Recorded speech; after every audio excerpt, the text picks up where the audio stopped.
Hi guys, how are you doing? We're here for another showdown. The main fight is going to be George Kambosos Jr. versus Devin Haney for the undisputed World Lightweight Championship, which is to say at 135 pounds, with all four belts on the line. Mess with the championship at that particular weight class because one of the alphabet organizations, WBC namely, came up with this franchise designation, which confused the matter somewhat. But this is the fight that will settle it all. We're in Melbourne at the Marvel Stadium, 50,000 seats. It looks pretty packed at this point, and we are well into the card with the co-feature currently a bantamweight fight, 10 rounds at 118 pounds between the local favorite Jason Maloney, one of the Maloney twins, and the Filipino boxer Aston Palite. Maloney, even though he is the hometown favorite, has the cards stacked against him in a way. Palite has the height on him. Palite has the reach on him. They are both orthodox fighters, so no one really has any sort of natural or presumed advantage against each other. They're both fighters with multiple losses on their records. Maloney has two on his recent run, mostly abroad. The most significant one being Naoya Inoue, who is a unified champion at this weight. So the goal of these two fighters, and Palite has four losses in his record, has fought for most of his career at 115. Their goal is basically to get the win today so that they can line themselves up for a chance at the WBO championship, namely Butler, who was just crowned the WBO champion in this weight. On Tuesday, the two other champions of this weight class are fighting for a three-belt unification in Saitama, Japan. Let's see if I can conjure up something for that. It's going to be a Tuesday. I think the card is starting around 2:30 a.m. In my time, so it'll be difficult, but we'll manage. At any rate, that will be between Naoya Inoue, who is the IBF and WBA champion, and the Filipino Flash, Nonito Donaire, or Nonito Donaire, who is a legend in his own right. Well, both fighters are really. Inoue himself is a three-weight champion. Donaire is a four-weight world champion. That's going to be an interesting clash, but we are already here into the second round. The first round was pretty much a feeling out between Maloney and Palite. I didn't really see much of any dominance being established. Palite is pumping his jab out, trying to push Maloney back. But Maloney is getting his leg back once every so often. But the jab is being quite effective for Palite so far, whereas Maloney is putting some body shots in the bank, clearly aiming for the long run here. Plastic Reverend is in the audience. Absolutely. Kambosos has a lot of chance today. I think I'm actually very surprised, because Kambosos holds three of the major recognized belts. He is fighting in Australia.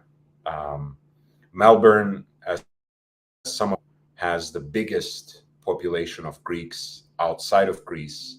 So he will have the amazing support of the audience tonight, which always has an effect on the athletes and on the judges presiding over the fight, deciding on the result of the fight if it goes the distance. Not being cynical by saying that, but I will say this much: having won so many important fights in his career as an underdog, I think Kambosos has, for me, honestly, Kambosos is my slight favorite, even though I rate Haney quite highly as a boxer. And we have kind of a mini rivalry going on as well. I will talk a little bit about that. Aussie Expat reminds everyone to upvote. Thank you, Aussie. That matters quite a bit. Plastic says your video is continuously stopping and starting, by the way. Seems okay now. We'll see. Nothing that I can observe from my end. I'm on my network and no. Yeah, so when it comes to Kambosos, I think he's my slight favorite. I think it's the definition of a 50-50 fight. Haney is a young undefeated champion. Even though he gets a bad rep for one reason or another, mostly for WBC's own shady practices in having created that special Lomachenko, which he then lost to Teofimo Lopez, which Teofimo Lopez then lost in a high-stakes game of hot potatoes to George Kambosos Jr. So ultimately, Haney has been raised competition in every fight. He has fought Jorge Linares, who is a well-respected champion. He fought and beat Jojo Diaz. Haney's problem is one, he's not invincible. When he gets hit, he does seem to be quite affected by the shots. He's a growing boxer. He's still young, 23, and he has been fighting at 135 for a while now. So he might be growing out of the division, and maybe the weight drain, the weight cut, is making him a little weaker and maybe takes away something from his punch resistance, but that remains to be seen. That's only speculation. And when it comes to the weigh-in, it was Kambosos who actually missed the weight on first try. By the way, Maloney is seemingly having a hard time here, and Pelite really seems to be teeing off on him. And yeah, here you see an instance where being the hometown favorite might not be of much help to you. Anyway, yes, Kambosos blamed mind games, right? He was basically saying that he was basically playing mind games by missing weight, which doesn't seem altogether convincing to me. And he does look a little flabby, to be honest, which is the opposite of it has been what Kambosos had going on for the longest time. As I said, he has been the underdog. He has world-class skills. He has incredible hand speed. He has incredible mobility inside the ring. He has camp after camp experience of being Manny Pacquiao's main sparring partner and helping him prepare for so many important world championship fights, which gave him a lot of courage and a lot of confidence against Teofimo Lopez when one, he put him down in the first round, and two, he actually was put down himself, Kambosos, and basically picked himself up from the canvas and finished that fight on his feet, and in a way stronger than Teofimo Lopez, and won what to me was a very clear decision victory. Oh, that was an incredible right. He might get up, Palikte, but I don't think he has much left in him after that. He seems to be quite shaken up. All right, well, one punch can always change the fight, and one punch can change in fact, your life. And yeah, Maloney is teeing off on Palikte. He's down again. He's on the canvas. I don't think he's getting up this time. I think the referee is basically waving off the fight. Yes. So Maloney wins. That's a great victory for him. He's also from Melbourne, so this could be some redemption for him. I don't know how he will fare against Butler if I would give him any chance in a rematch against Inoue, but must feel good to come back home and enjoy. Watch Nicholas, good audio and video for me at the moment as well. Hey, all just checked in. Have a good stream. Hey, thanks for checking in. I love Watch Nicholas. I know he loves me, but Watch Nicholas is a lone wolf, and we like him for that. So he and only he decides on how he proceeds and how he runs his show. He's welcome here in whatever capacity he desires, of course. He's more than welcome to jump on my panel. But I know he has his way of running things. I know he has his way of going about things. And I respect that deeply. So I agree with Plastic. A collab would be epic. First, there must be good reason for it.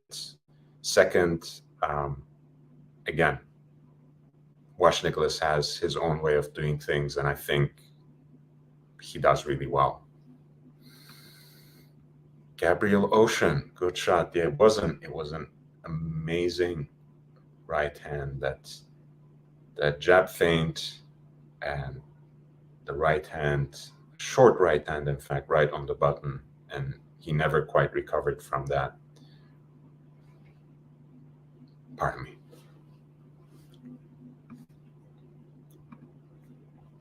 But yes, thank you for dropping by, Watch Nicholas. Always appreciate it. So this leaves us with finally our main fight, our headlining event for the night. I think it's the afternoon still in Melbourne.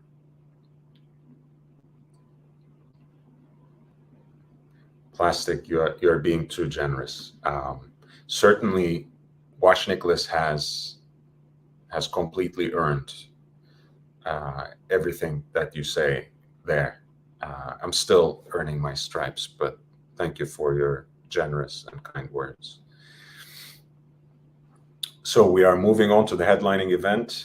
George Kambosos Jr., Australian of Greek heritage, 3-belt champion in the lightweight division, 3 belts plus the WBC franchise, of course. So IBF, WBO, WBA champion, the lineal champion, of course, because he is the man who beat the man, so to speak.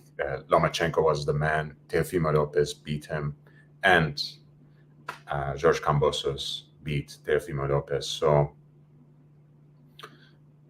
both of the fighters have their hands wrapped by now. Haney is also unbeaten. And we have an interesting micro rivalry here, too, between two proteges, in a way, right? I've already mentioned that George Kambosos Jr. was the long-standing sparring partner for Manny Pacquiao. Devin Haney, in his turn, being originally from the Bay Area, actually has been in Las Vegas since he was very young and has been training at the Mayweather gym for a very, very long time. He's not promoted by Floyd Money Mayweather, like, for example, his rival Gervonta Davis is. Nevertheless, he is someone who carries on that legacy. There are aspects of his fighting style that you might liken to a Mayweather. Um, Nevertheless, I think he's a great boxer, a very complete fighter. Has a jab with great timing, great leverage, uh, good sting. He's not a knockout puncher by any means, even though he has scored some significant stoppages in his career. But I think his timing and technique, his movement, can help him a great deal, especially if he establishes his jab early on in the fight. The hand speed, I think, between the two of them is pretty comparable. You might give a slight edge to Kambosos, as you might give a slight edge in terms of timing and perhaps command of the ring to Devin Haney. But I think they're pretty evenly matched, and I expect the fight to go the distance.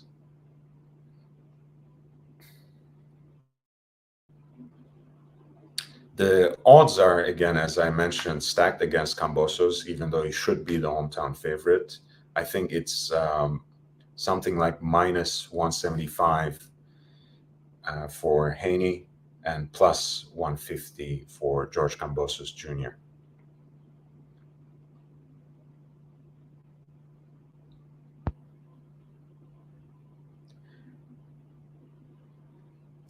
So yes, we have Pacquiao's protege against one of Mayweather's proteges. So that's an interesting angle. I think that hasn't been really played up, perhaps for the obvious reasons that that fight, having been itself built up for so many years, didn't really deliver what we were expecting from it as boxing fans. Nevertheless, it would be interesting to see how these two fighters emerge from from this particular fight and how they carry on their own legacy. At the end of the day, this is a fight for undisputed championship, which is something that Pacquiao himself has never achieved, and nor did Floyd Mayweather. And it's quite commendable for Devin Haney at age 23, traveling to another continent, which is something that American fighters unfortunately rarely do. So you have to give him credit for that.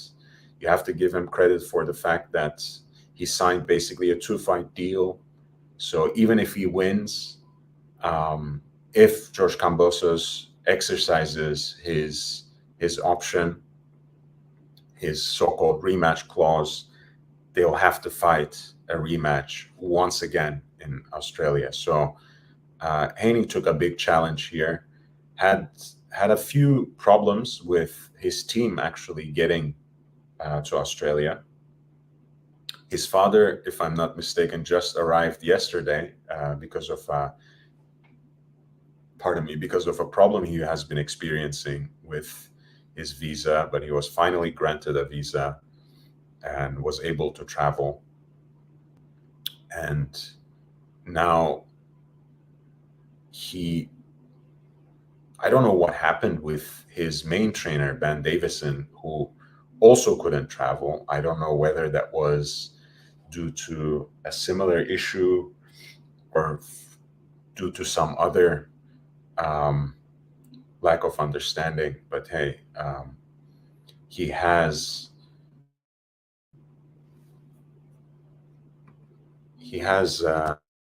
Zach's father in his corner, if I'm not mistaken, today.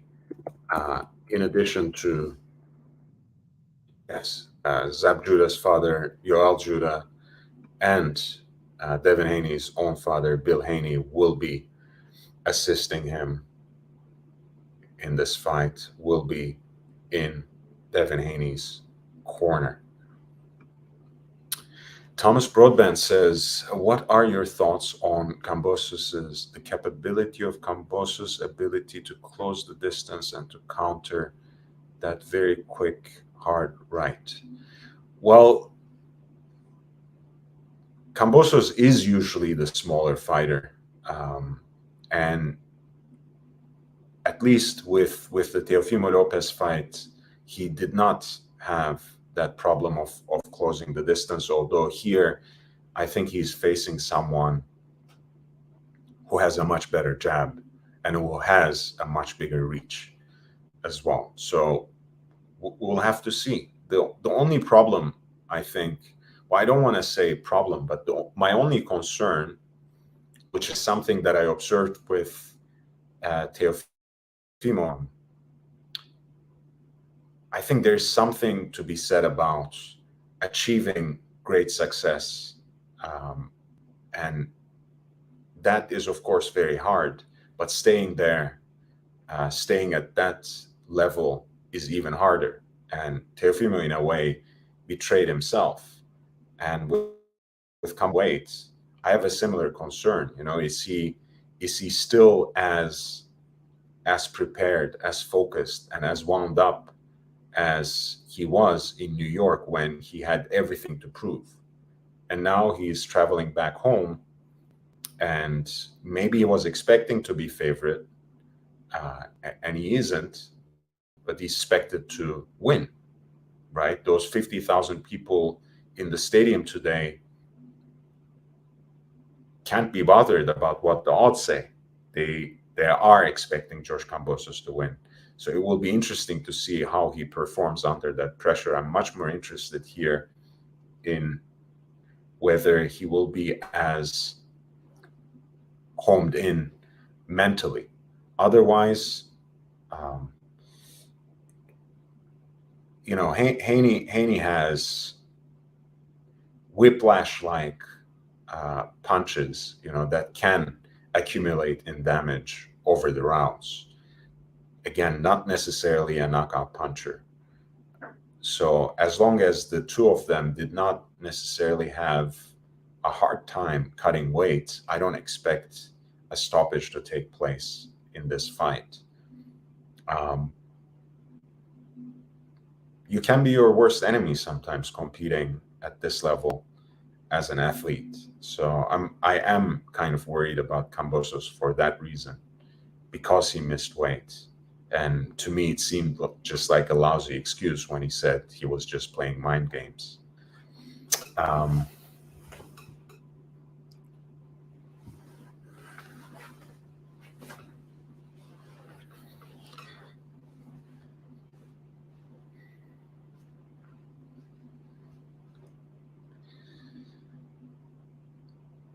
But yeah, the first round will give us a good idea, Thomas. I don't mean to prefigure too much of what's going to go on, but I'm really expecting something like a chess match, at least for the first half of the fight. Because Haney is going to aim to command the ring from the distance, establish his jab, use it effectively, which is a weapon that Teofimo Lopez did not use against Kambosos at all, and that was pretty much his downfall. He was always going for that one punch knockout, and he couldn't secure it. He just couldn't secure it. And in fact, he, you know, if you are looking for a knockout, right, you might yourself get knocked out, and Teofimo found that out pretty quickly when he was knocked down in the first round. But it didn't seem like it affected his mentality in the right way. Here's the thing: styles make fights, after all, right? Teofimo was looking for that knockout punch constantly, and he was constantly at the striking distance in that short to mid range that Kambosos thrives in. So it was pretty easy for Kambosos to counter him, because basically lunging it with every shot, which gave Kambosos a lot to work with. Whereas Haney can stay on the outside and frustrate Kambosos the whole night. I do think so, yes. Thomas, is Haney the bigger, stronger fighter in your view? I think so. Look, this is this is not a bodybuilding competition. Um, this is not a weightlifting competition. So being physically bigger and larger than your opponent does not necessarily win you the fight. But when you look at the dimensions of the two fighters,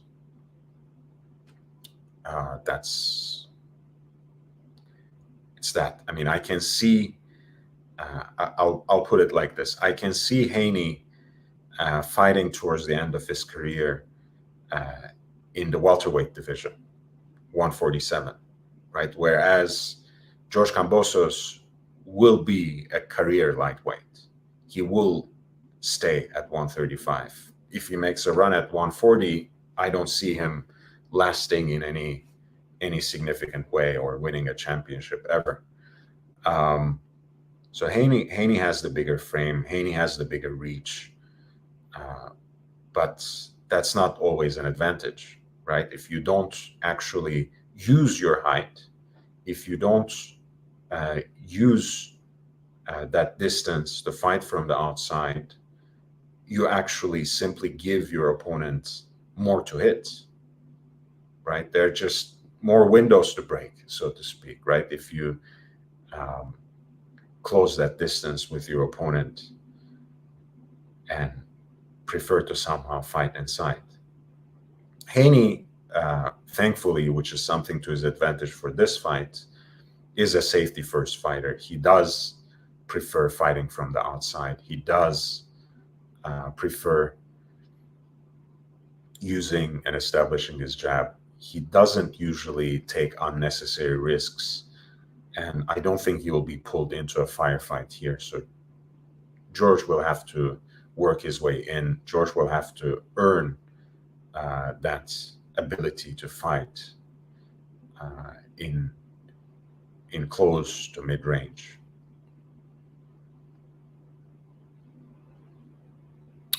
Look, I mean, this is the statistic that just came up on the screen. Devin Haney's and the opponents in the last 6 fights landed about 8 punches per round, right? So he doesn't really give his opponents many chances to touch him, much less to hurt him.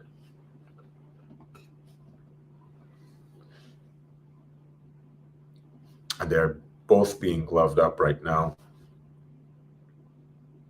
I think time has almost come for them to do their ring walks. They're both warming up.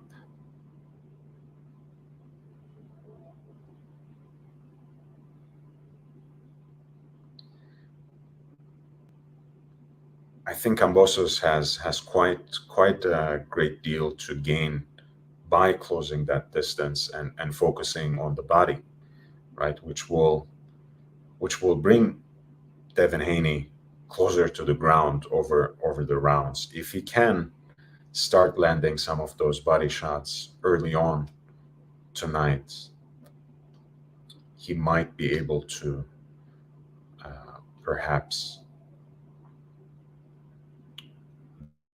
become dominant as the fight goes on. And that's one of Devin Haney's worries again. As I said, George Kambosos properly belongs to this weight division, 135, lightweight. Whereas Haney, being 23 years old and in a way having almost physically outgrown this division, might have some problems with the stamina in the later rounds.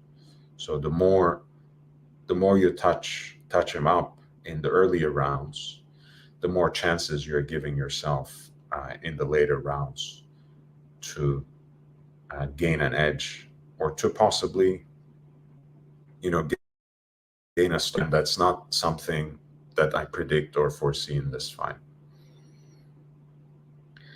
I have to say, even though I said maybe it's 51-49 Kambosos or like a 50-50 fight, as the fight draws closer, for one reason or another, I am myself moving towards possible Devin Haney victory at this point. But the weigh-in is, of course, at the back of my mind.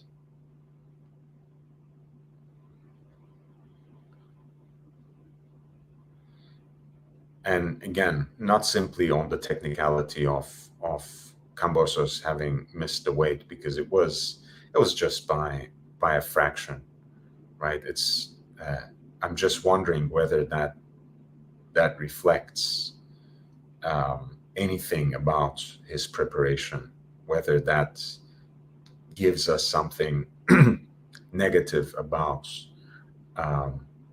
his mental focus. I doubt it.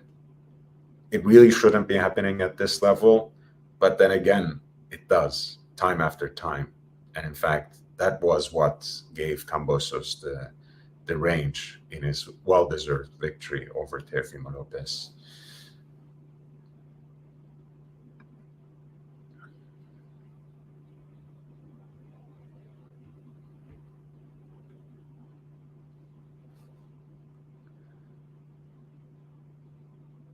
So ultimately, of course, even though we are pretty much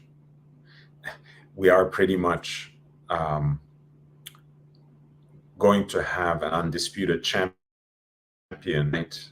Finally, truly undisputed, because they will have every potential best version of all the four belts. Of course, something will always linger on the back of people's minds. What happens with Vasyl Lomachenko, right? What happens with the former Ukrainian champion,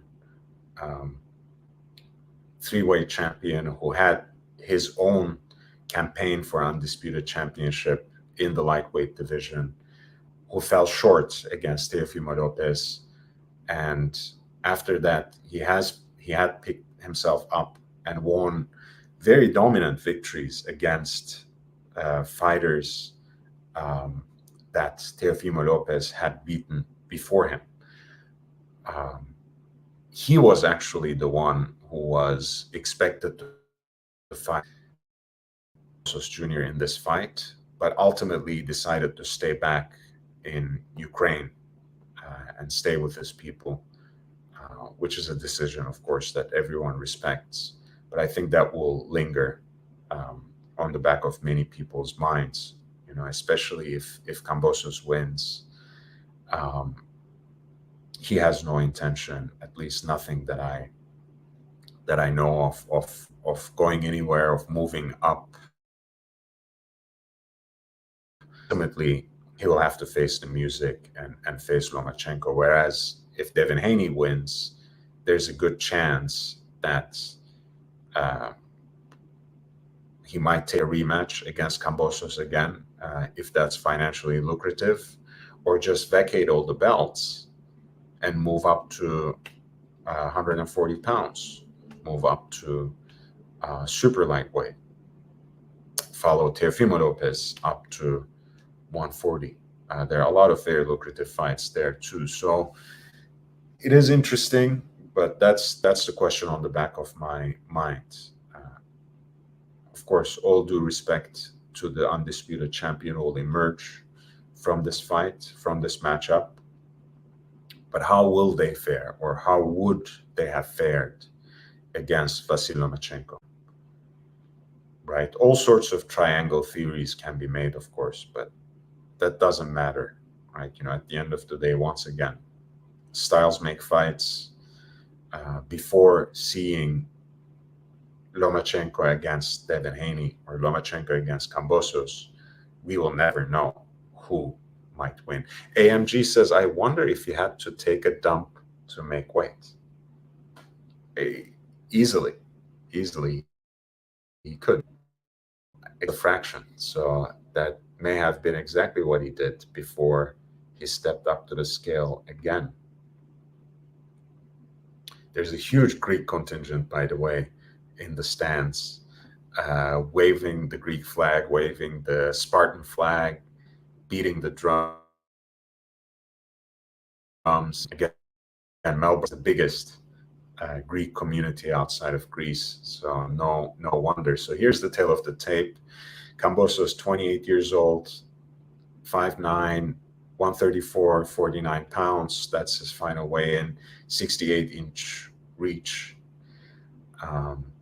Haney is 23, same height, 134, 92 pounds, 71-inch reach. That is a small coffee, Thomas Pratt says.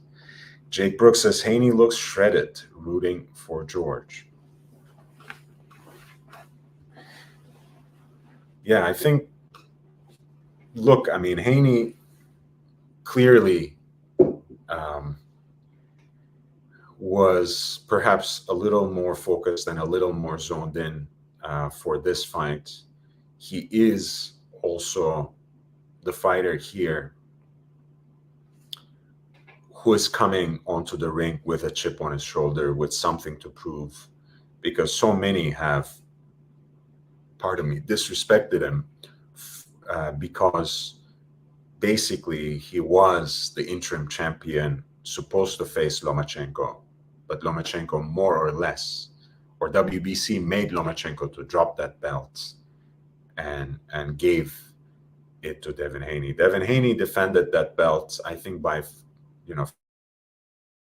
5 is what it is, but ultimately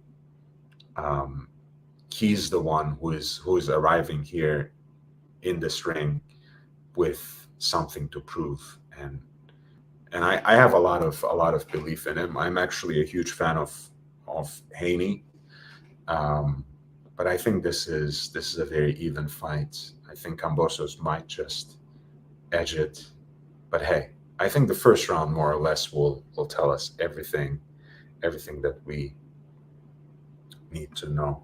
On the money with the styles make fights. Thank you, Thomas. Jake Brooks says, what watch is Buffer wearing? I didn't see, but it looked like something chunky.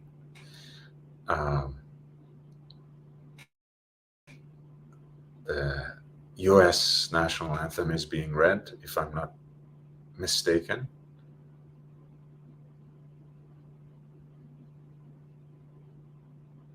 Because obviously the audio is off.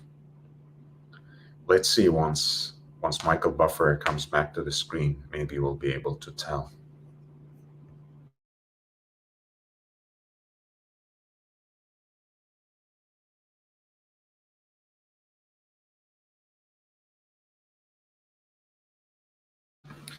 Honestly, I have no clue, but it's a big watch.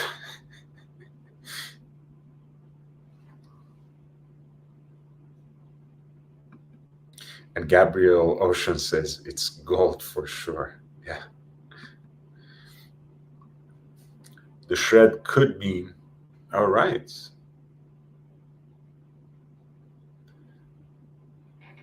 That's great. They're reading the Greek national anthem as well.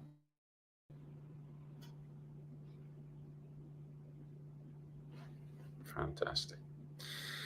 The shred could mean he struggled with the weight. Hey, it could be. It could be. It's always hard to make a final judgment. And like you said, Thomas, perhaps it's difficult to make a judgment at all before we get into those championship rounds, those that last quarter of the fight where it really makes the difference. Big Meech arrived with his flock. We're making room for the sheep. Come on in. Welcome. As always, Smokin' Joe for another boxing bout. And the same singer is also performing the Australian national anthem now. Honestly, they could have made her perform all the national anthems. Could be just as interesting as the fight. Big Meat says puffy gloves. No puffy gloves here, actually. At 135, they're using 8 ounces. And I don't know if you have ever put on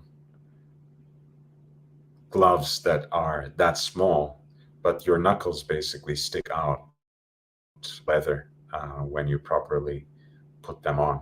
So trust me, no one would want to be hit anywhere um, by a professional athlete wearing 8 or even 10 ounce gloves. It's not pretty. Doesn't feel good.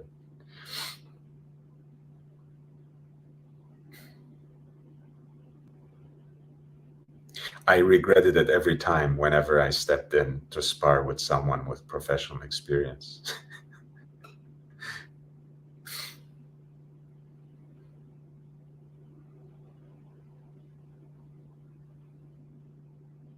All right. Well, come on. They should be doing the ring walks now.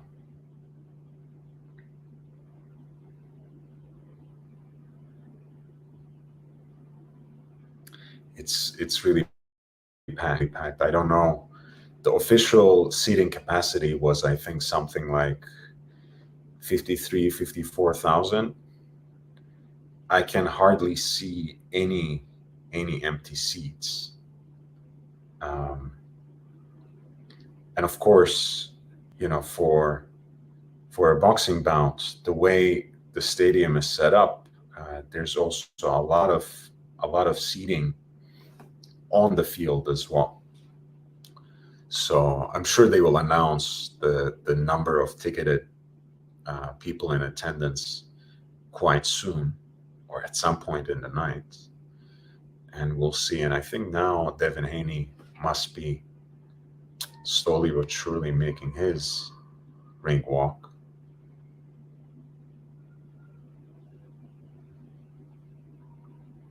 And I'm sure he'll still find a few people supporting him. He has surely his own contingent, his own entourage that arrived with him. But hey, sometimes people thrive in that atmosphere as well. In fact, many professional athletes drew a lot of inspiration and a lot of fuel from animosity, from this sort of antagonism. You don't necessarily have to be Michael Jordan to adopt that sort of mentality.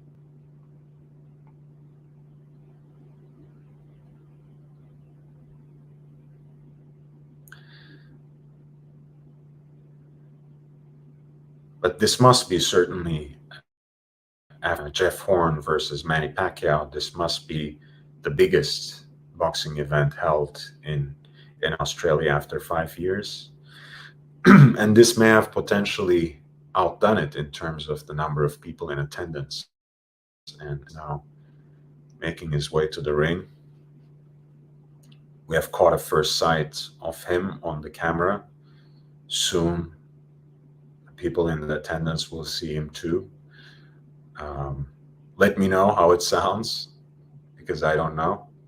I can't hear it, but I'm sure they will be roaring at the sight of him. Jake Brooks says, biggest Aussie boxing match in a while. Absolutely. Absolutely. Again, I'm assuming it's more than 50,000 people in attendance, but I haven't seen the official record yet. I don't think they have announced it yet, but we'll hear it quite soon. Let me get a quick drink while they're making their ring walks.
The Kambosos camp is huddled up, talking, praying. His older son was with him in the locker room, and his wife is out there with his baby with big puffy headphones to protect his little ears. It's always a very nice sight to see family on the side of the ring, but also at times terrifying to it. It can't be easy for these people to witness them in the ring. All right, he has 3 kids, I think. I didn't realize he also had a daughter. Beautiful.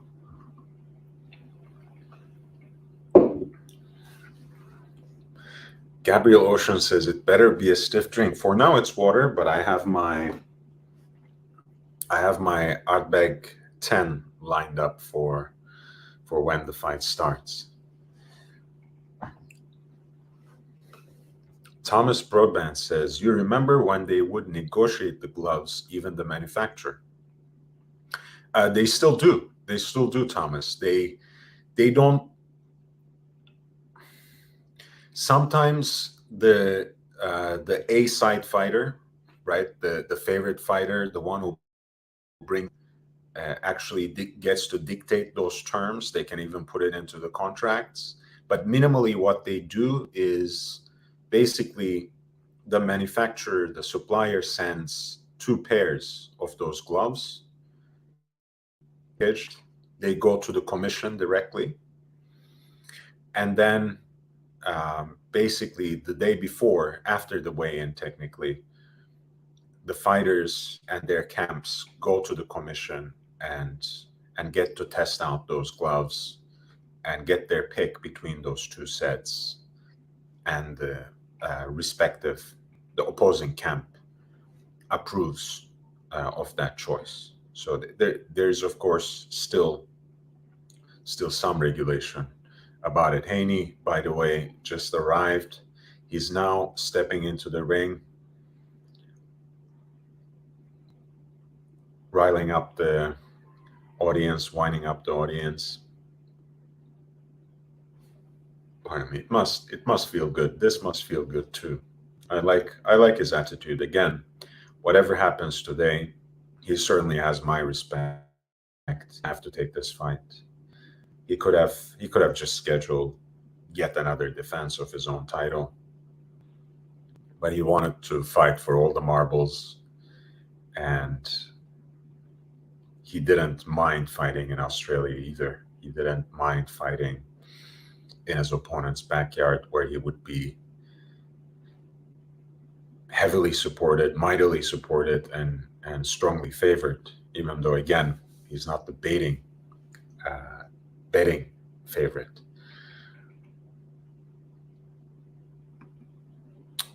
Homemade sweatshirt. Yeah. Well, it is a particular style.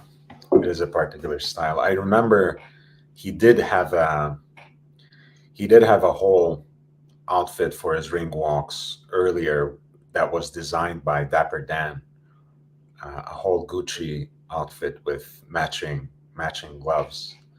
So this is a short, but it is still, I don't know, it was cool.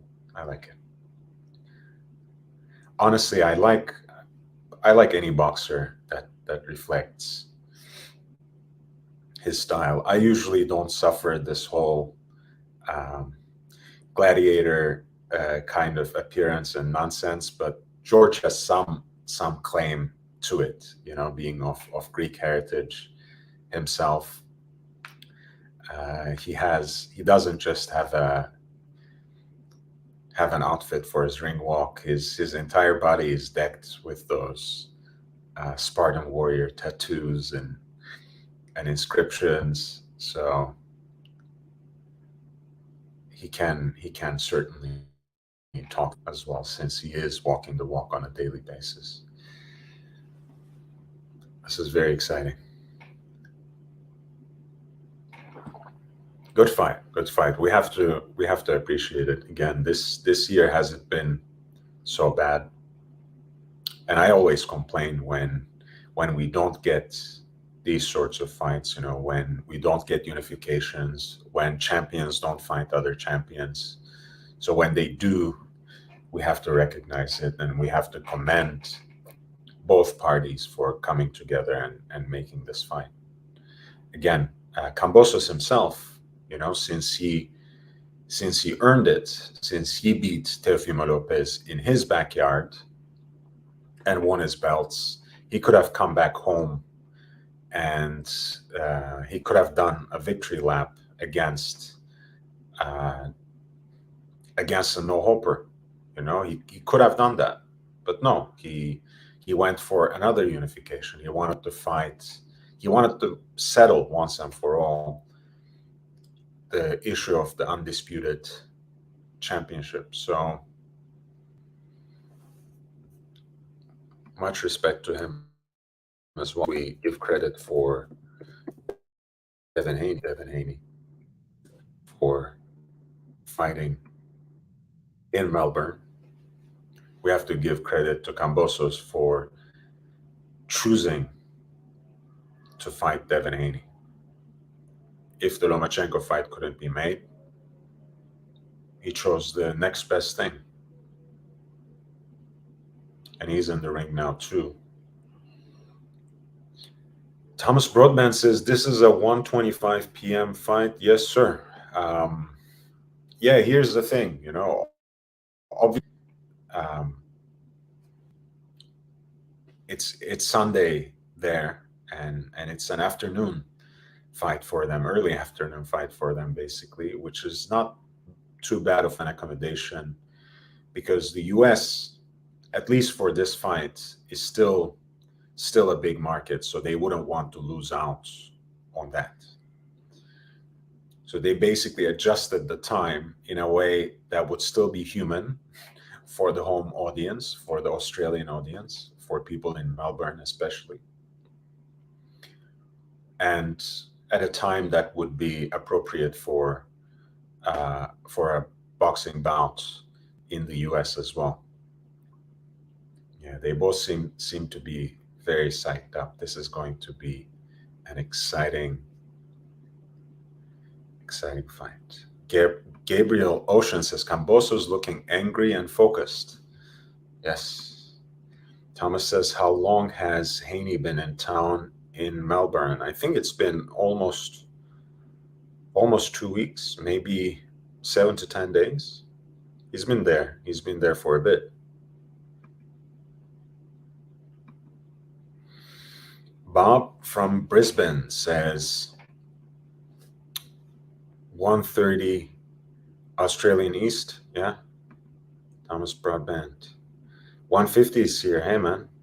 How are you doing?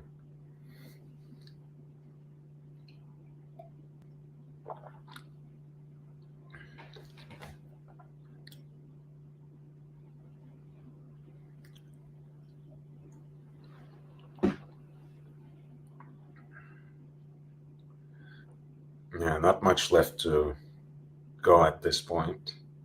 Guys, if you have been enjoying the show, drop a like. It's very much appreciated.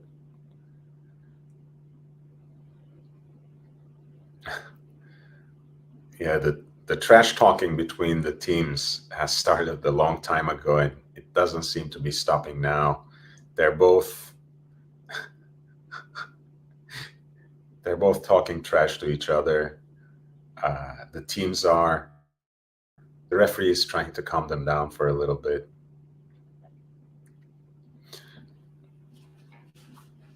Honestly, not much left to say at this point, so they should just cut it out at this time. But I'm happy that, pardon me, they both seem to be focused and raring to go.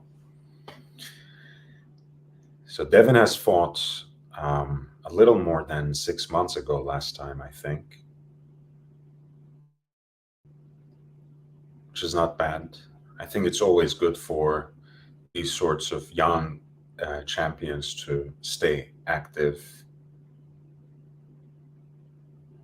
fighting at least twice a year. So every 6 months doesn't seem too bad.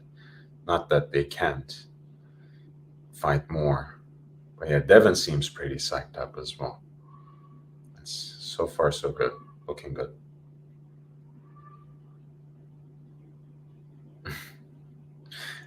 And George is pacing back and forth. Looks quite intimidating, to be honest. I've actually seen him train here in Southern California, and the transformation is insane, honestly. 190 days ago, almost, his last fight, apparently. He became extremely genuine, to earth, humble, and calm person. But once he steps into that ring, even for a regular training session, it's a complete transformation, and you can see it now. The beast is unleashed. The referee is giving the final directions. They touched up the gloves, and they are ready to go. Hey man, I said 50-50, and I did say before that Kambosos by decision, but my feeling right now is actually Haney by decision. But I would love to see the first round before I say anything. Kambosos is unfortunately not my friend, but I have met him in the Fortune gym when he was training with Justin Fortune at the time. Fortune gym is here in Los Angeles, so I had the pleasure of meeting him. I don't have the pleasure or privilege to call him my friend, however. But again, very nice guy, very hardworking guy, and well deserving of being called the champion. The fight started, by the way. They are mostly feeling each other out. A lot of feinting, a lot of shoulder feints, foot feints,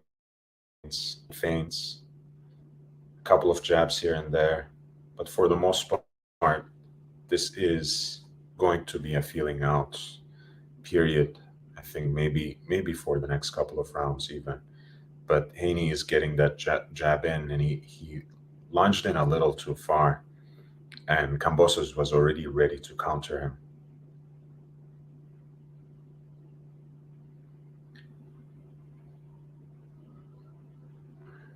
Thomas came out with a brave prediction, 5th round KO for Kambosos. Interesting.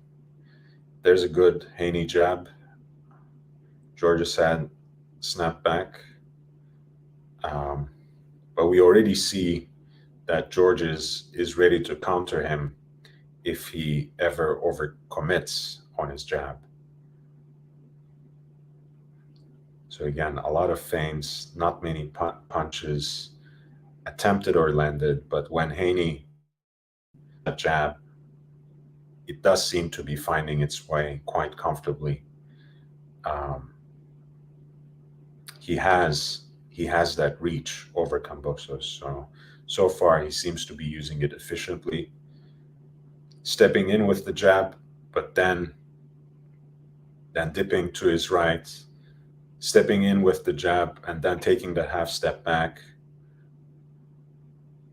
And George is ready to counter him already whenever he feels Haney is overcommitting with a quick jab and following it with an overhand right. Again, nothing significant landed so far in the first round, but both seem to be showing some of their best attributes already. Haney snapping that jab at the right opportunity. Now a right hand lead that didn't quite land. Yeah, so Haney seems to be snapping that jab quite efficiently.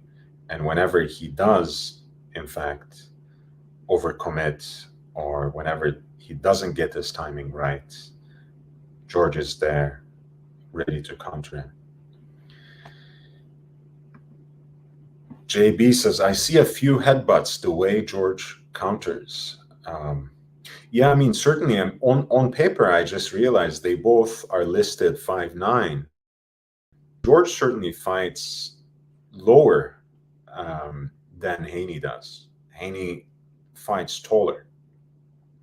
So that is kind of giving away, in a way, to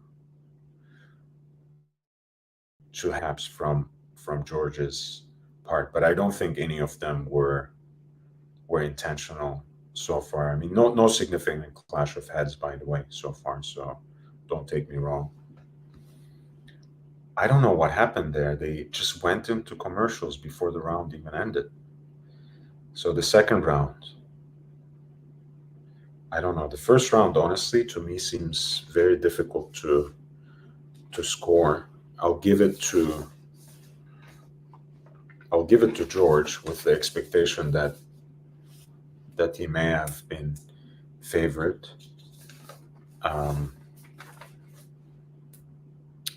But it's hard. It's hard, guys. It's hard. It's hard. Scoring boxing is hard.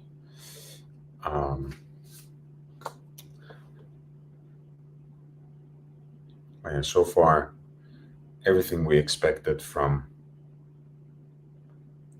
a 50-50 fight on paper, they are pretty evenly matched. They both have their strengths.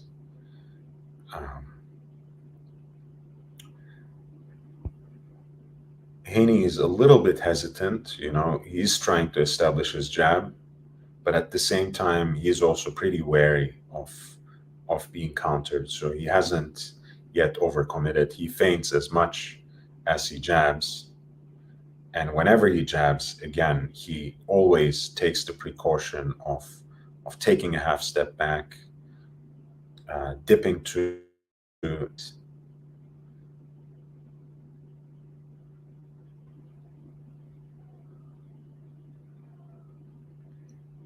following it with a weave.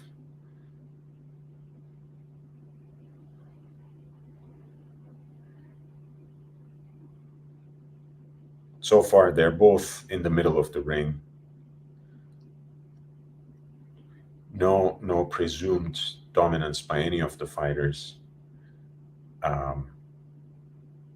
Haney is hesitant to follow his jabs with many other punches. He does once every so often try to stab him to the chest with his jab, but he's hesitant to follow that punch with combinations. And George is pretty hesitant to actually close the distance as well, because he is feeling that jab in his face. So he is mostly focused on trying to find gaps in Devin's defense and nail him with counters, even though as time goes on, I'm sure he will try to put on some pressure. Because even when you're the hometown fighter, you can't just expect to coast into a decision. And I'm sure, I mean, George is not that kind of fighter. He doesn't have that kind of mentality, and you can see him already trying to be a little more dominant in the second rounds. But I think this was a decent round for Haney. So I'll score it for. So what we have is 19-19 after 2 rounds.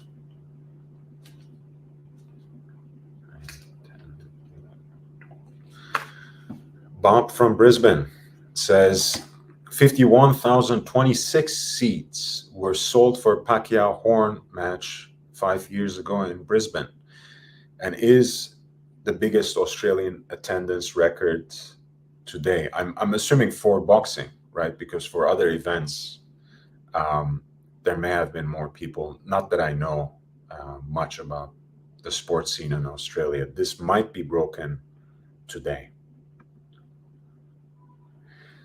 Jake says, JB says, I have it 1-1 the other way, but the same score.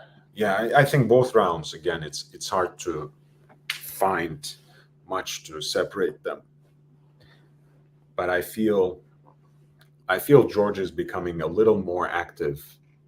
Um, in the second round, he was a little more active, whereas in the first round, he was almost exclusively focused on countering. I should say more proactive in the way that he was starting some of the exchanges.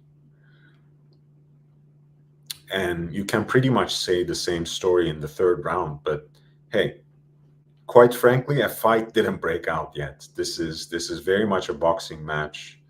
A lot of feinting, a lot of jabs from both sides, really. Even though Devin, as we guessed, has the better jab, but George is pumping his out quite soon. A lot of clinching from both parties.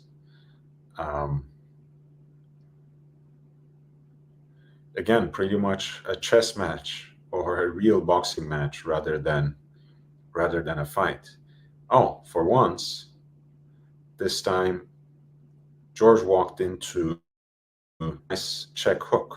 Um, so as I said, he is getting more aggressive, um, and Devin is responding too. He just started to put some combinations together, not with a lot of success, I have to say.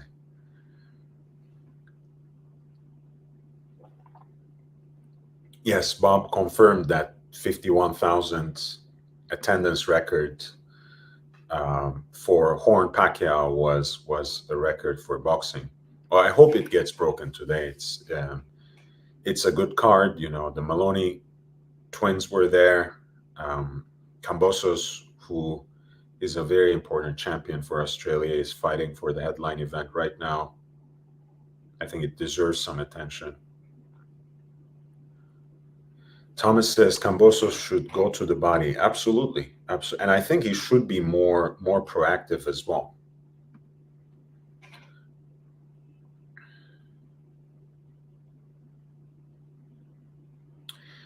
Because ultimately, you can't mentally and physically, you can't keep eating that jab um, the entire 12 rounds. No matter how resilient you are, it is gonna wear you down.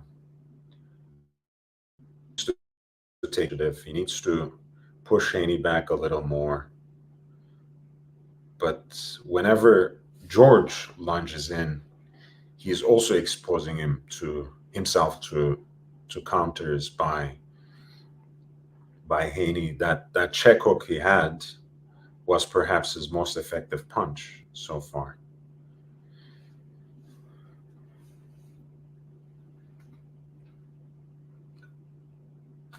Third round.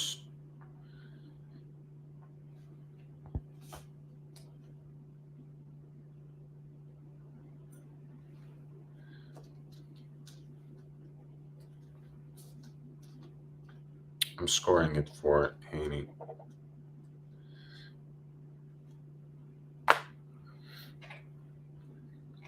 I think he was still dictating most of the action,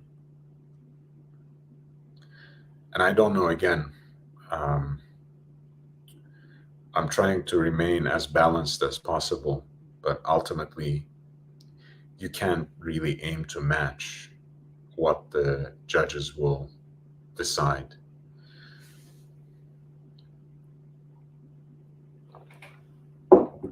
Fourth round this year already. Kambosos is trying to be more proactive with his jab. I'm sure his corner is reminding him that he can't really just expect to coast to victory. That he needs to take more initiative. But both of the fighters are very, very slippery and very hard to hit. Um, and Kambosos, of course, is a master of the counterpunch. So Finally, he started going to the body a little bit. Um, Kambosos, that is.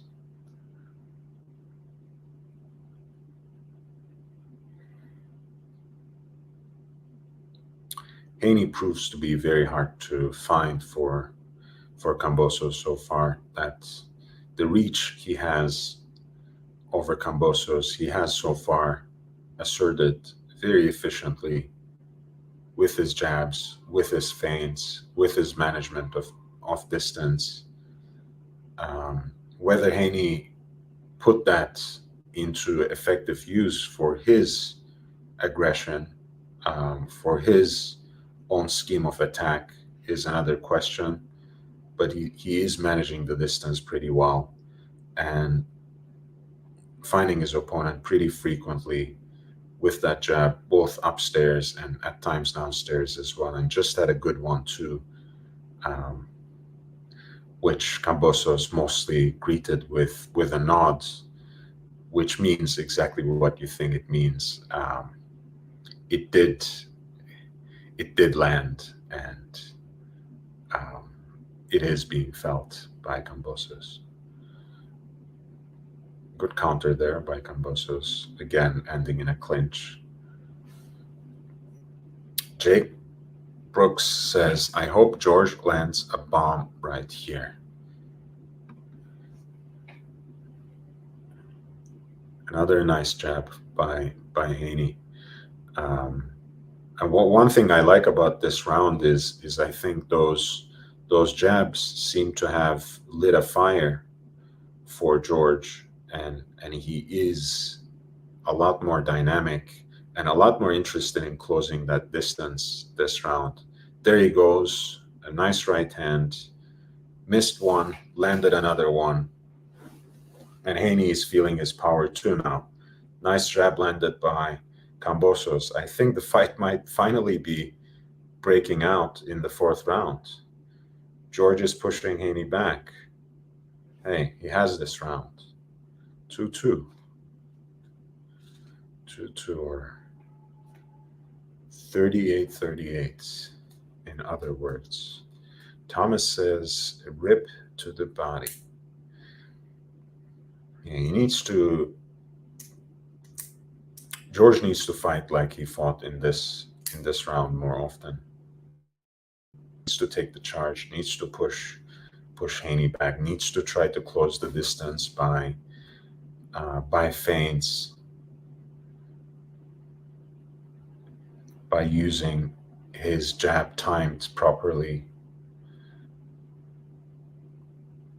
and follow it up by shots to the body.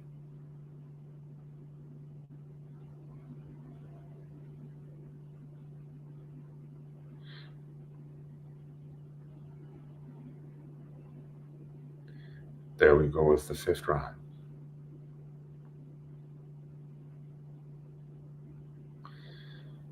I don't know what Haney was told in the corner, but he seems to be a little more aggressive this round as well. He's not ceding the center of the ring. And we really shouldn't, because again, the betting odds might have been slanted towards his side, but the odds are otherwise stacked against him. He is the B side. He is fighting in Georgia's backyard. So he can't be seen as being pushed around in the ring. That didn't work really well for Pacquiao.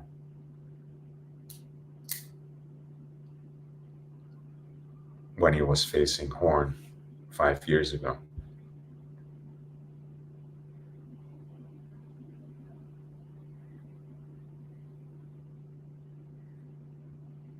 In either case, like that both seem to be sticking to their game plans, not really giving way to any emotions. They're both quite focused. A lot of clinching. referee is fine, um, warning them against excessive clinching and against George specifically for pushing Devon's head down. George seems a lot more proactive this round, um, but Devon's jab finally seems to be pushing him back again. He's trying to feint his way in.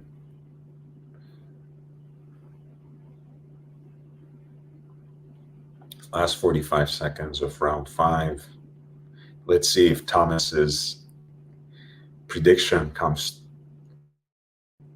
as a 5th round knockout for George Kambosos. One punch can change everything, as we have witnessed before in Maloney and Pelite. But this doesn't seem to be coming. Finally, George got a few body shots in before Haney clinched him.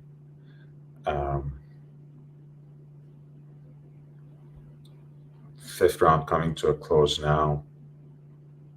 Another Haney jab, another one. Kambosos seems to be missing with a lot of his counters. This is a Haney round.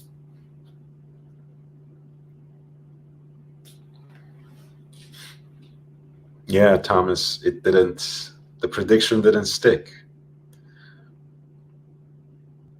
I wasn't expecting an early knockout at all, to be honest. That was very brave of you to come up with that kind of prediction.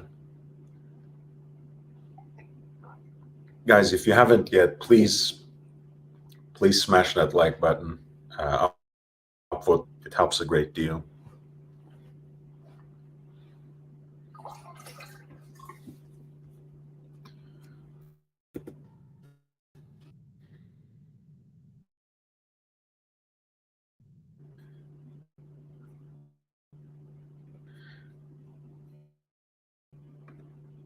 Sixth round on.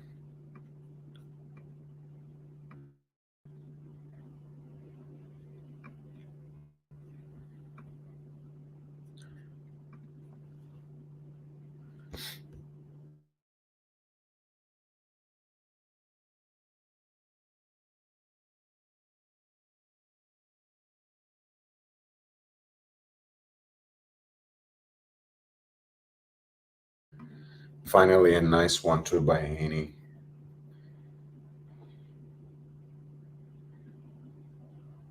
Quite frankly, I think both fighters seem to be spending quite a lot of time figuring each other out, and we're almost halfway through the fight. So one of them has to take initiative, but not that I expect it to happen, because again, Haney is pretty much safety first. But I would say Haney should be a little more proactive. Really follow that jab up with some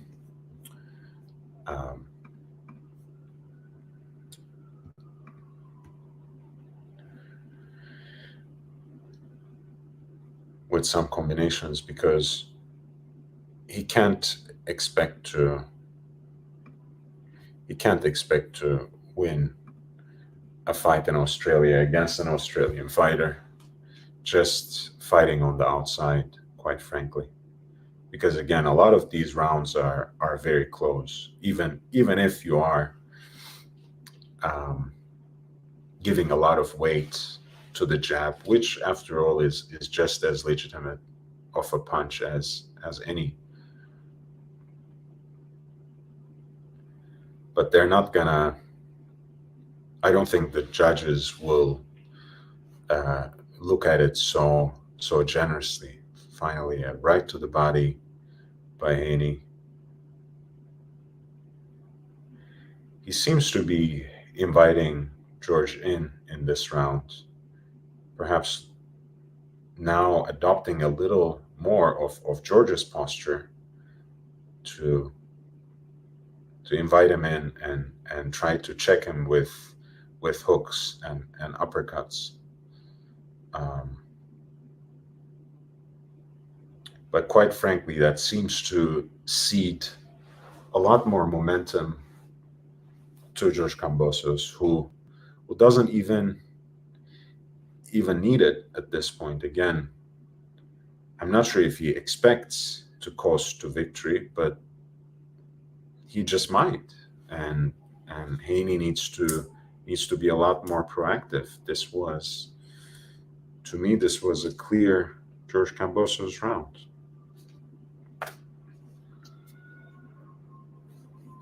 Damian Lillard is in the audience. He made his way to Australia for this fight, which is very cool. Everyone knows he's a huge boxing fan. Haney got hit more than the last 5 rounds, perhaps combined, in terms of serious shots in this round. And he seems to be breathing pretty heavily, like Thomas also observed. We'll see. This is the 7th round, but it was perhaps George Kambosos' strongest round so far. So there we go. Nice check hook, nice counter by Haney.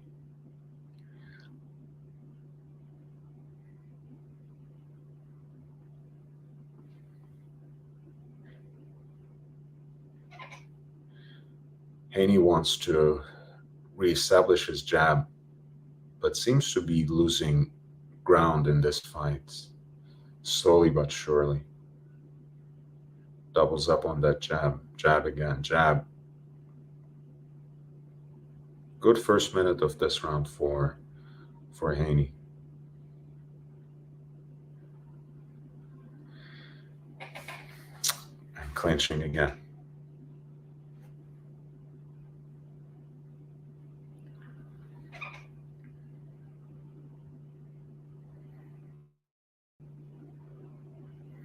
Jab, jab. Now follows it up with the right Haney, but misses. Jab.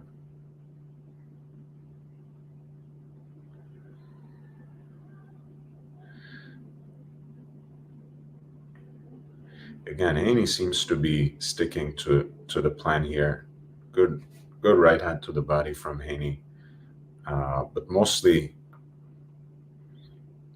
jabs George Kambosos from outside, and when he moves in, Haney clinches. And honestly, George isn't doing enough work to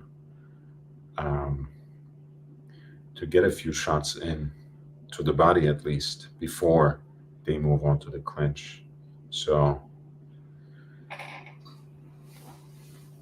again, it has more of the dynamic of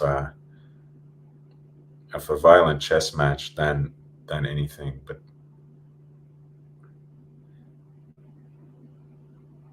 Haney moves in with that double jab, but once again they're in a clinch.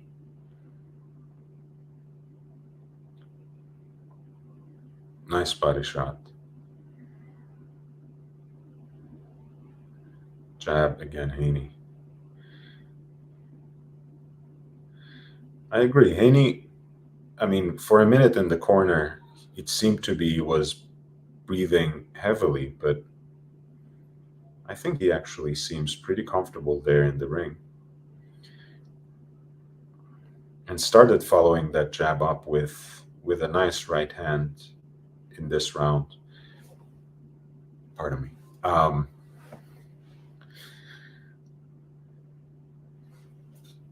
That's the 7th round. I'm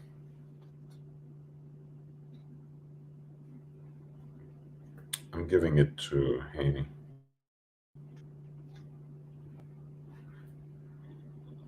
This was a good round for him. Again, not sure how much of this work impresses the judges, because most of it is fighting from the outside and snapping that jab basically at his opponent's face every time he tries to make a move inside. I don't know. For me, it feels like second nature to score this kind of a round for Haney, but the judges might be expecting to see something else. This is round 8.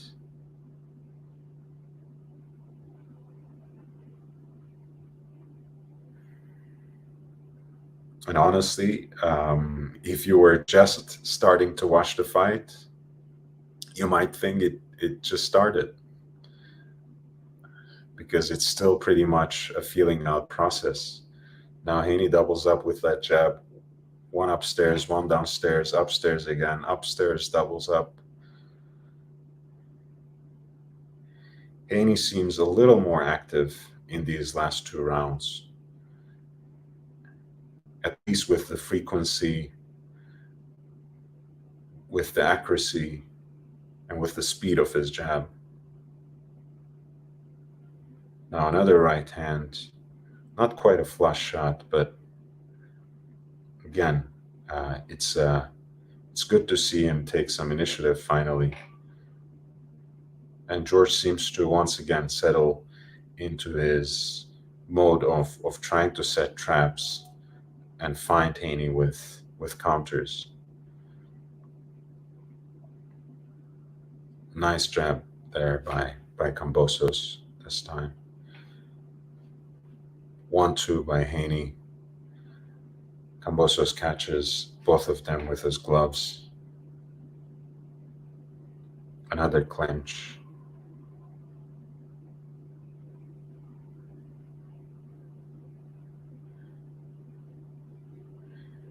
In the second half of the round, Kambosos seems to at least try and take more initiative. But so is Haney for a change, and there Kambosos counters him. Another nice jab from Haney. Nice check hook by Haney.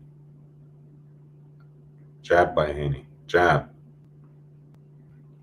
It's paint by the numbers, but it's been efficient for Haney so far as a strategy. I don't know how it looks on the judges' scorecards. Doubles up that jab, but couldn't quite follow it up with that right hand. Jab to the body by Haney. Nice check hook by Haney, and a right hook. Jab by Haney. Jab by Kambosos.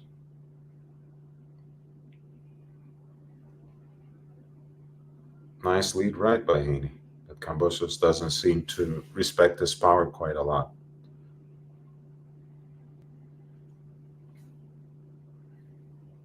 Kambosos is wound up. He's a little frustrated. He is cutting off the ring, but doesn't seem to be finding Haney too much with his shots. Honestly, I mean, another round for Haney for me. I don't know how you guys are scoring it, but in my little scorecard here, 5 rounds to 3 for Haney. It's certainly 5 rounds for Kambosos and 3 to Haney as well. Many of these rounds have been quite close and quite difficult to score. I think they're both thinking too much, or maybe thinking about just right, for again, Kambosos might be thinking that he's the favorite and he can get that, hey, what nice counter by Haney, nice counter uppercut there, because his jab is working for him. He's not getting touched up. Nice right hand. Finally, these are the kinds of rounds. If you wanna do the basics, this is what Haney should always aim at. Jab to the head, jab to the body, 1-2. Nice, another great 1-2 for Haney. Great start for this ninth round of the proceedings by Haney.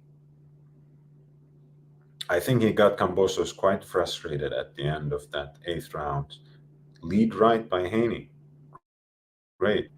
Oh, he slipped. He slipped. That's a slip, not a knockdown. But he was almost getting caught in the corner there.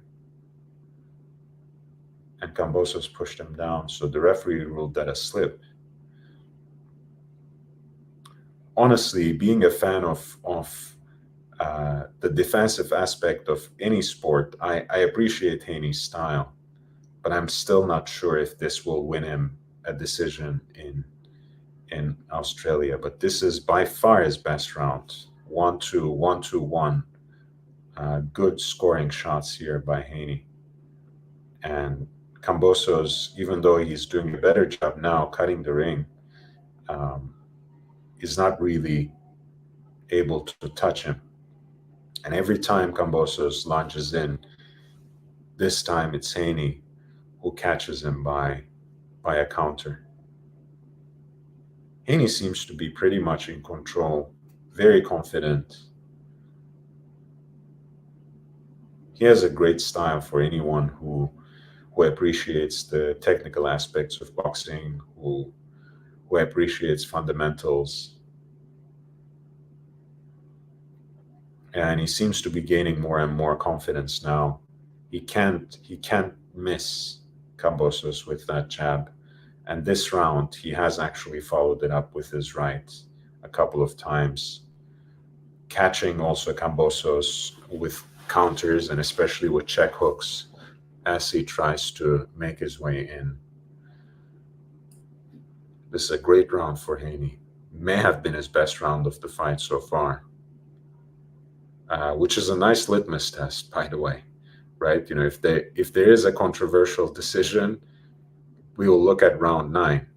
You know, if anyone to give this round to George Kambosos,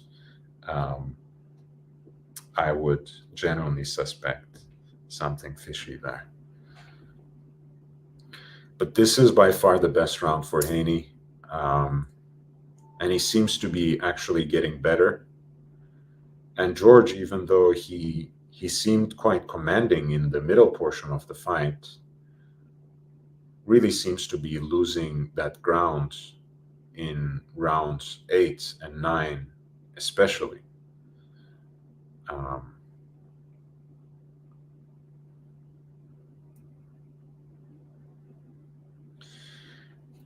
JB says Haney steps around after George starts to get off. Yeah, he's doing well, you know, with just 1-2s and step aside. Here's round 10. We're in the championship rounds now, the last quarter of the fight. Both sides, I think, are expected to take a little more initiative. Not that they should go for a knockout, but I think they, you know, every single round matters at this point. You know, if George takes the remaining 3 rounds, I think that would still be most probably a victory on the scorecards for him. If Haney can, nice body shot by Haney. If Haney can nick at least 2 of these rounds, nice left hook by Haney. Haney has gained a lot of rounds, a lot of ground since round 8. Nice jab by Haney. Nice jab by Kambosos.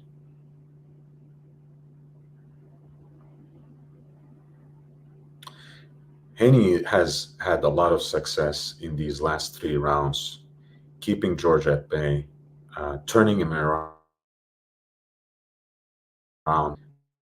not you clinch, and countering George Kambosos every time he comes in, mostly with check hooks, but at times also by stiff right hands, and at least once with a nice counter left uppercut. So I don't know, again, increasingly more successful in this fight. Um, but it's hard to know what to expect from the judges. But I think Haney might well be winning this fight. Whoa, whoa, whoa. The referee should step in. This is not good. Too much pushing and shoving and attempted rabbit punching in the clinches. Jab. Now Haney's even walking George down a little bit, but of course, George is probably trying to lure him into a counter. Nice 1-2 there, but misses Haney. I'm forgetting to get my drink, so let me pour that. Nice jab to the body by Haney. Another nice jab.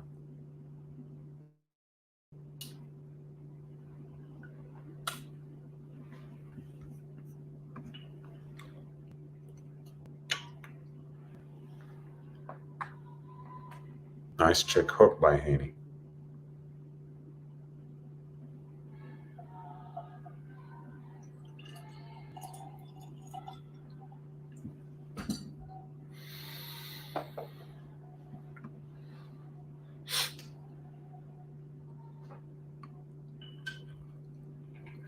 George tried to counter Haney by an uppercut towards the end of that round, but missed by a mile, seemingly.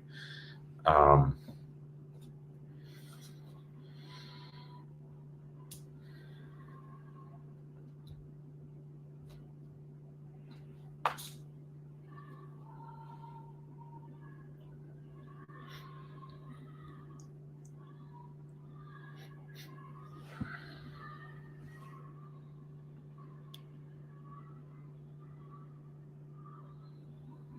Cheers, guys.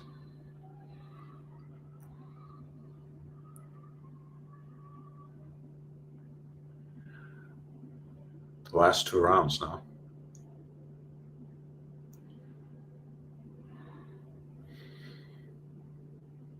I think George should really be going for it at this point.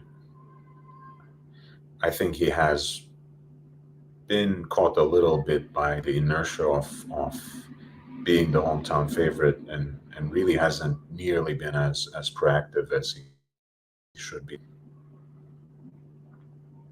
And I think, if this fight were in Las Vegas, I think we wouldn't even be talking much at this point because Haney has been commanding, especially since the 8th round. He has been perfect in his management of the distance. He has been finding Kambosos' face with that jab basically the whole night, but increasingly since the 8th round. And he has been finally following that impeccable jab with some combinations, catching Kambosos by counters every time he tries to make his way in.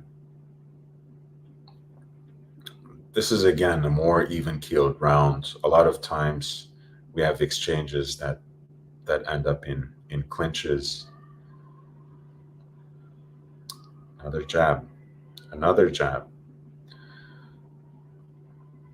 Hey, if these judges know how to, this should be a pretty clear decision. They're both getting pretty frustrated by those clinches.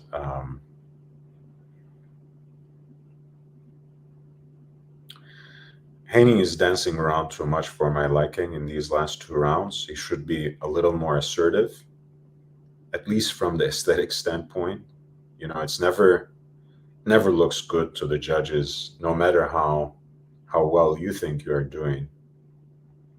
If you are being pushed around and moved around in the ring. Nice 1-2 by Haney. Beautiful. Nice shots.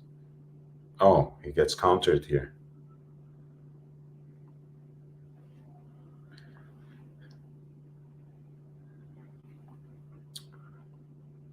Nice lead right by Haney. Nice check hook by Haney. Nice jab, but misses.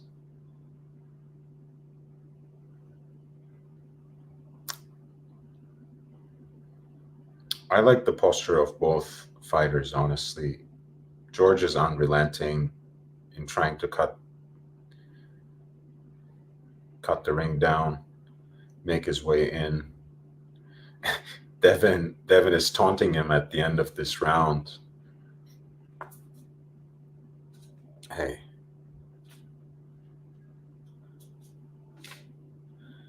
I think he has every right to do that. Okay, this might be scandalous for some of our listeners from Australia, but I think George might need a knockout at this point to win this fight. I mean, this is the last round. I think he should go for it. Again, I think they're counting a little too much on um, winning on the cards here. I have expected, for all this time, I've expected um, more assertiveness, more aggression uh, from George Kambosos, but it hasn't been there. And wherever it was, he has been met by Haney's jab, by Haney's counters, his check hooks. Another nice check hook by Haney. Bob from Brisbane says, "I agree. He needs a KO." Yeah, again, it's hard to preempt what the judges are thinking and what they're scoring, but Haney has been pretty commanding in my reading of the fight.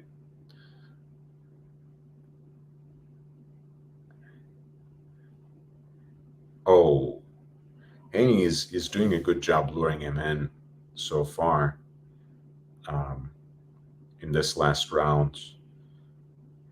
George is a little more aggressive, perhaps, but not. We don't really see much of any scoring shots from him this round. Um, nice double jab. The right hand misses by Haney. Another nice jab from Kambosos.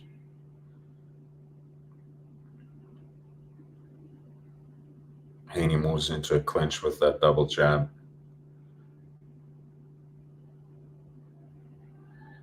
I think great mental resilience by Haney. Another check hook by Haney.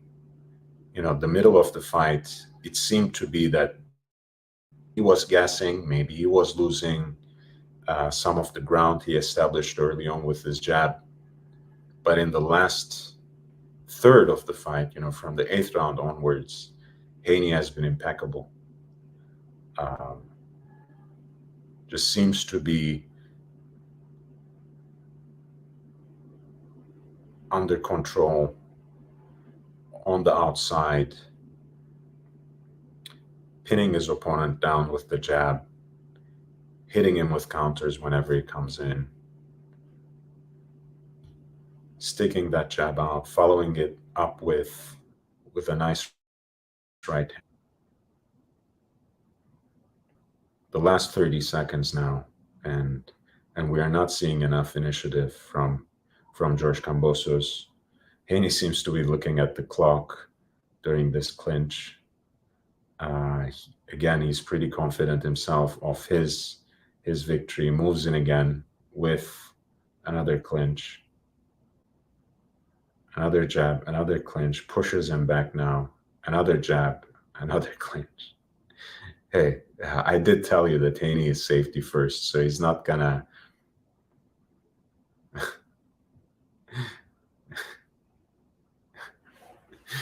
All right, the fight is over, gents. I don't think anyone could be mad with a draw, honestly. But again, to score it from an absolute point of objectivity, I think Haney deserved this fight. I can't really find more than 5 rounds to give to Kambosos in this fight. Um, but hey, if you're thinking that Haney himself didn't show enough initiative, you have to beat the champion to be the champion and stuff like that. Well, they were both champions. Yes, Kambosos was at home. Yes, he was holding 3 of the belts against Haney's version of the WBC. But I think scoring round by round, um, honestly, one, two. Yeah, I can maybe give, first, second, fourth, sixth, and seventh to George. Can't give him more than that.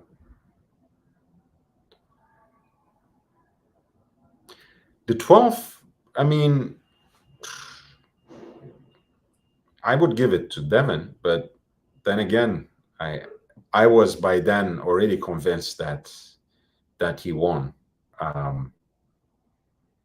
It was a pretty even round. I don't think anyone really got any significant scoring shots. All I could see that landed in the last round were Devin's jabs, Devin Haney's jabs. Let me mute for a second and listen to this decision, guys. 1 second.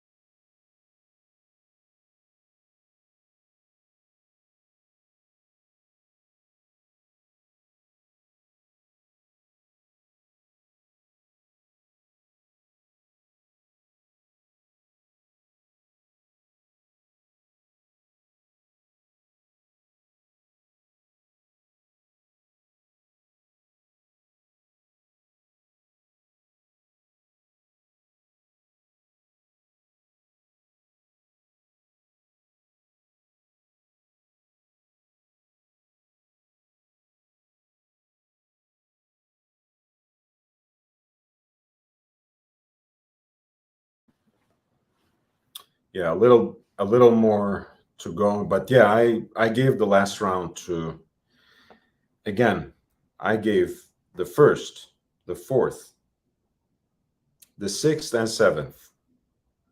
I can make a case maybe for the second as well for George Kambosos, but even giving him 4 rounds already, I think it's pretty generous. Let's listen once again.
Yes, guys.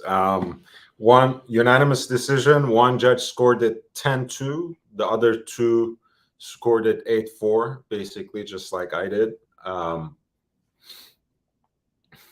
Hey, I think it was pretty clear. Again, I was afraid that they weren't going to give it to Devin, but honestly, there were so many rounds he just won by the dominance of his jab. It's hard to justify it otherwise. Great performance, and for any fan of boxing, I think it's redemptive, honestly, because sometimes you want to see the solid fundamentals, the right technique to be rewarded. And it's not that it isn't effective. It was quite effective in frustrating Kambosos mentally, frustrating him also physically too, because he had a hard time closing that distance. Uh, he could never find Devin Haney to counter him to begin with. So it's really, I was gonna say hard, but it's really impossible to make a case for Kambosos in this fight.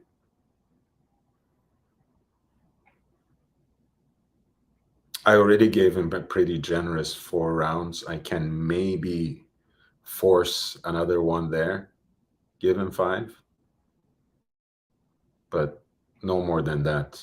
And yeah, 2 judges saw it 8-4, and one of them saw it 2 in terms of the rounds. So it's a pretty amazing victory, and I'm assuming that there will be a rematch. But hey, at least for now, there's no dispute. There's now finally an undisputed champion. Quite frankly, the way WBC had messed up this division was not doing justice to a lot of the great fighters at 135 pounds at the lightweight division. But more importantly, whatever we thought before, whether we understood Teofimo Lopez to have held 4 belts at a certain point, or whether we were disputing what it was actually that Kambosos held as a championship.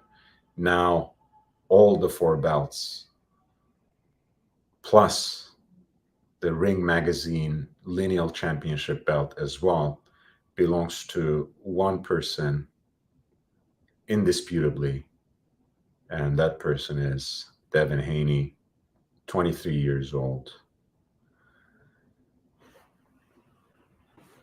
A very, very impressive victory. And I think it's very inspiring for the younger generation of fighters that one, was this young, who had something to prove, took this fight, traveled to another continent, to basically the other, from California or from Nevada to Melbourne, Australia, and there we are. Devin Haney won, and I hope this will inspire more fighters, and especially more American fighters, to take similar risks, to fight for championships, to fight against other champions for unifications. And if they have a rematch, I would love to see it. Again, Haney may be moving up to another weight division, to 140. I'm not really hearing the interview right now, so I can't really tell you what he's saying, but maybe you guys can let me know from the chat. Thomas, yeah, you're right. Kambosos, after the 7th round, lost the plan, lost the momentum. Did you see Haney truly? I think Haney truly dominated after round 8. I'm not going to say he dominated the fight. But overall, I think he did enough to win. Again, in a hostile atmosphere, where the judges would be working against him, maybe maybe he could have lost the decision. Who knows? But I think that would have been unjust. That would have been truly unjust, if you ask me. Igor Podruk says the next matchups could be epic. Tank or Loma coming back. I think Loma will eventually come back. Hopefully sooner than later. So whatever happens, I would love to see Devin Haney against Lomachenko for sure. So hopefully he's not moving up just yet. I would love to see a rematch.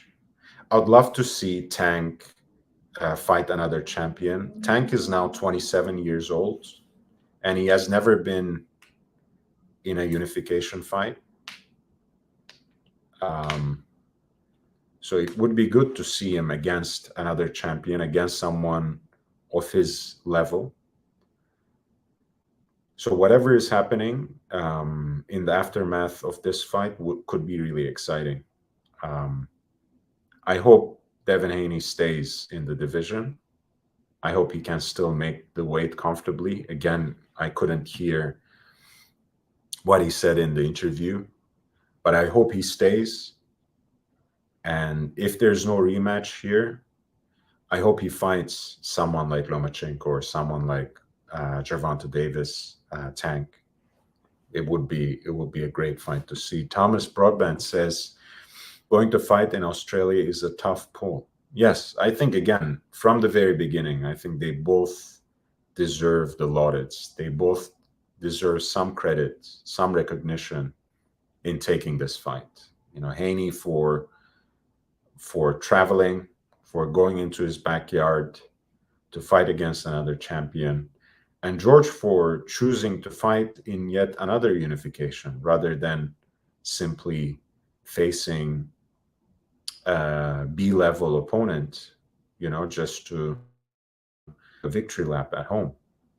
It's good on both of them. It's a great look for the entire sport.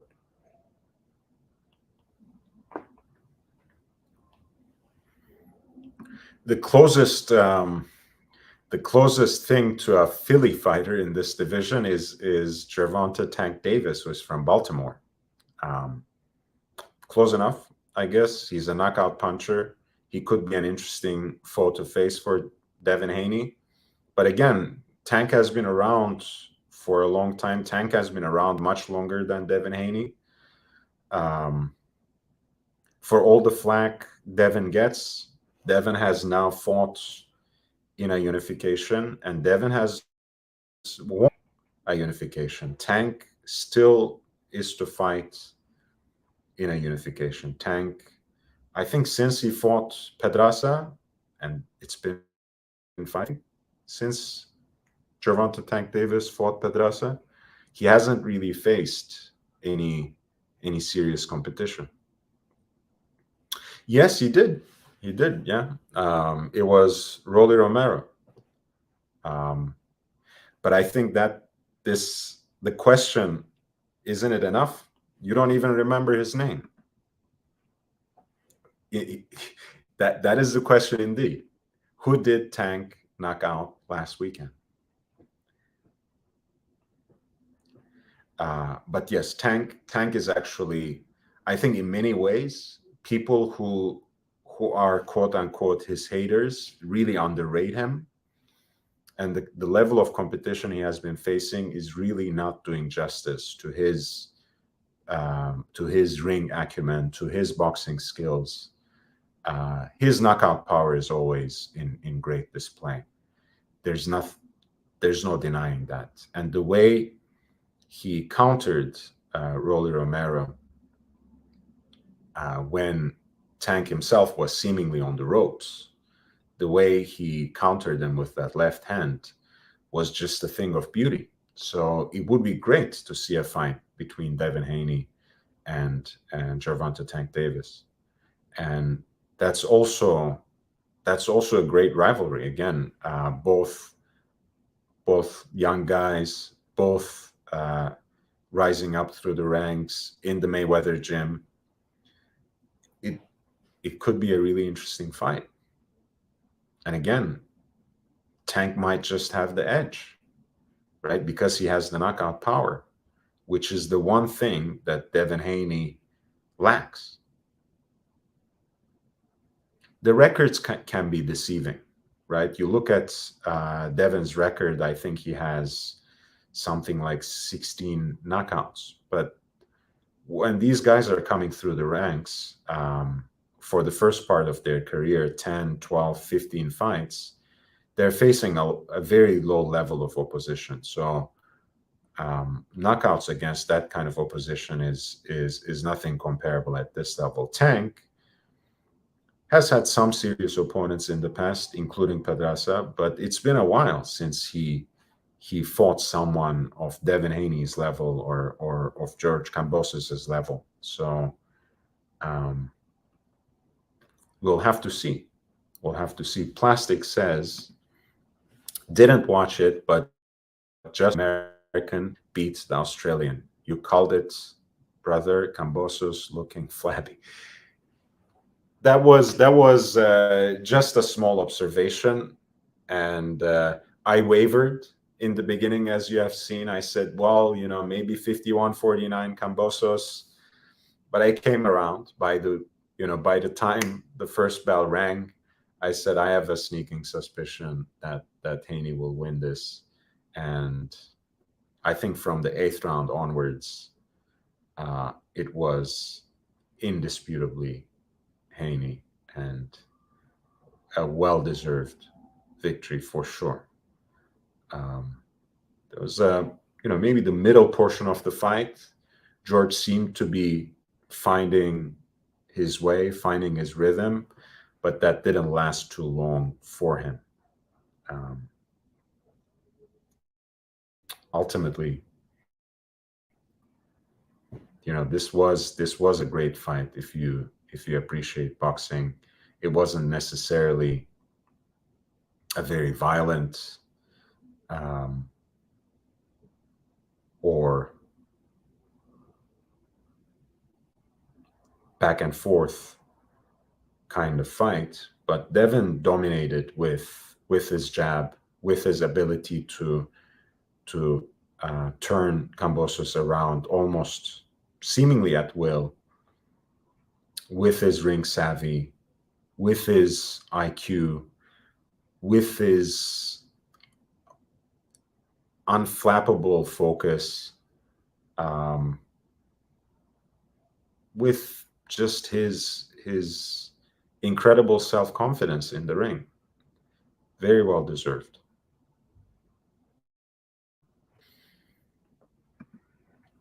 Kambosos just has that twitchy counter style. His hands down didn't help him this time. I agree, Igor. We were talking about it. I don't know if you were here all the way in the beginning, but we use this cliche, right? Styles make fights. But one relevant thing here was that the way Teofimo Lopez fought against Kambosos really helped Kambosos, because Teofimo was constantly winding up his punches, looking for that one punch knockout, which brought him right at that distance, right there where George wanted him, that mid to close range, where George could counter him each time he tried to swing a wild shot. Whereas here, Haney managed his distance so well and turned George around or clinched him every time he came close, that there was just no way he could touch him up in the same way he touched up Teofimo Lopez. So when George wanted to tee off, when George wanted to counter Devin was nowhere to be found. So Plastic says unflappable beats flabby. Yeah, that's one way of punning that. Thank you. That's a very good way of putting it, Plastic. Igor says Loma being a southpaw with professor footwork would be interesting to see. Yeah, I think that would be a great fight, actually, and it could be a great passing of the torch fight. He might just demolish him and frustrate him, or Haney might actually prove his metal and maybe even find some success against Loma. But Loma is really, just because he lost to Teofimo, people tend to write him off almost immediately. But I think I would still favor Loma ever so slightly against Haney, honestly.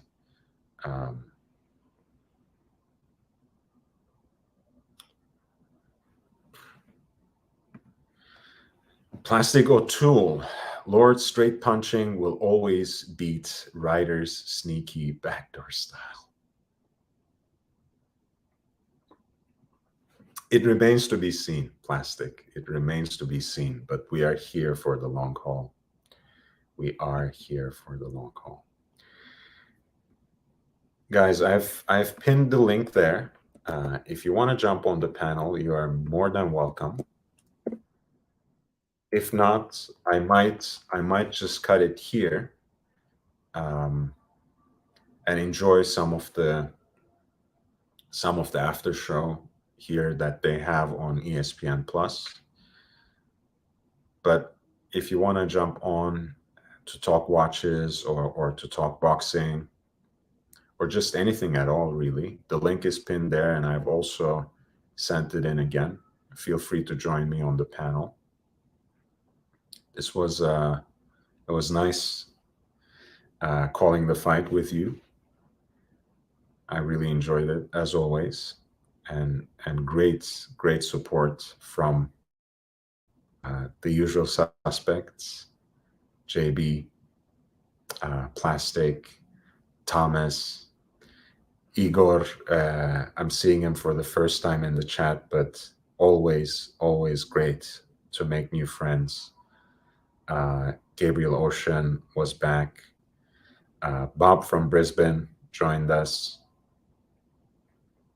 Great show, of course. Big Meech dropped by. AMG, Aussie Expat, Mr. Skydweller, Jay Gray, all the usual suspects. Great night for boxing. Great night for American boxing. Again, for this young man to travel all the way to Australia to fight their champion in front of 50,000 plus people. And hey, nerves, keep his head screwed up on his shoulders, have that sort of mental fortitude and resilience that brought him this victory. It's quite amazing. Of course, some boxing fans might still prefer to see knockouts, but to see this sort of commanding performance, it's quite impressive. Quite impressive. Plastic says, enjoyable show. Have a great week. You too, man. You too. Thank you for joining. I know your Sunday is coming to an end, but I hope you have been enjoying your time with the family, Plastic. It's always nice to see you. All right, guys, I appreciate it. Please support the show. Don't forget to upvote on the way out. If you want to shoot me any questions, my email address is down below. It's lordhellespontv@gmail.com, lordhellespontv@gmail.com. Anything related to wristwatches, boxing, soccer, football, just send it my way. And I take all sorts of suggestions for future content, so feel free to be in touch. If you want to contribute to the channel in some way, again, the information is there in the description, in the ticker as well. The quickest way you can help me is, of course, by smashing that like button, spreading the word, sharing the link on other platforms, and bringing more people into the community. And it's very, very well appreciated. I thank you, as always, for your support and presence. Can't wait to be back again next week. there's a lot more to come.